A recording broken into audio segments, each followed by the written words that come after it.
చట్టబద్ధత లేకుండా నిజాయితీ లేకుండా తూతూ మంత్రంగా మరోసారి బీసీలను వంచన గురి చేసే మోసగించే ప్రయత్నం భాగమే ఈ నిన్న జరిగినటువంటి కులగణనలో జరిగిన తప్పుల తడక సరి చేసుకోవడానికి మళ్ళీ అయితే ప్రయత్నం చేస్తుందో నేను ఒకటే కోరుతున్నా, నిజాయితీగా పనిచేయి, నీకు ప్రజల ఆశీర్వాదం దొరుకుతుంది. కానీ డ్రామా కంపెనీ లెక్క నడుపుతా అంటే కూడా కుదరదు.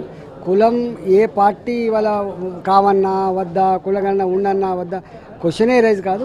తప్పకుండా ఈ కులం అనేది దేశంలో ఉన్నది. ఇలా బాజప్తా అడ్మిషన్లోనే నీ కులం ఏంది, నీ మతం ఏంది, నీ నేషనాలిటీ ఏందని రాసుకున్నప్పుడు దాంట్లో సిగ్గుపడేది లేదు. భారతీయ జనతా పార్టీ ఒకటే కోరుతుంది, సంపూర్ణంగా నిజాయితీగా చట్టబద్ధతతో కూడినటువంటి కులగణన జరగాలని కోరుకుంటుంది. మోడీ గారి కులం మీద కూడా రేవంత్ రెడ్డి కామెంట్ చేయడం జరిగింది.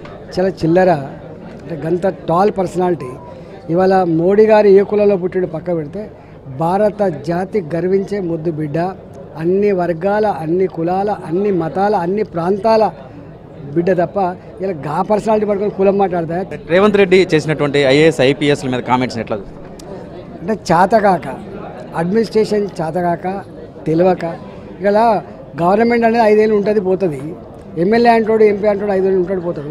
ఒకసారి ఐఏఎస్ ఒకసారి ఐపీఎస్ సర్వీస్ ఎంటర్ అయితే ఎవరు ఉన్నా లేకపోయినా 30-35 ఏళ్ల పాటు వాళ్ళ సర్వీస్లో ఉంటారు. వాళ్ళకి అపారమైన అనుభవం ఉంటుంది. అందరూ చెడ్డోళ్ళు ఉంటారని నేను భావించలేదు.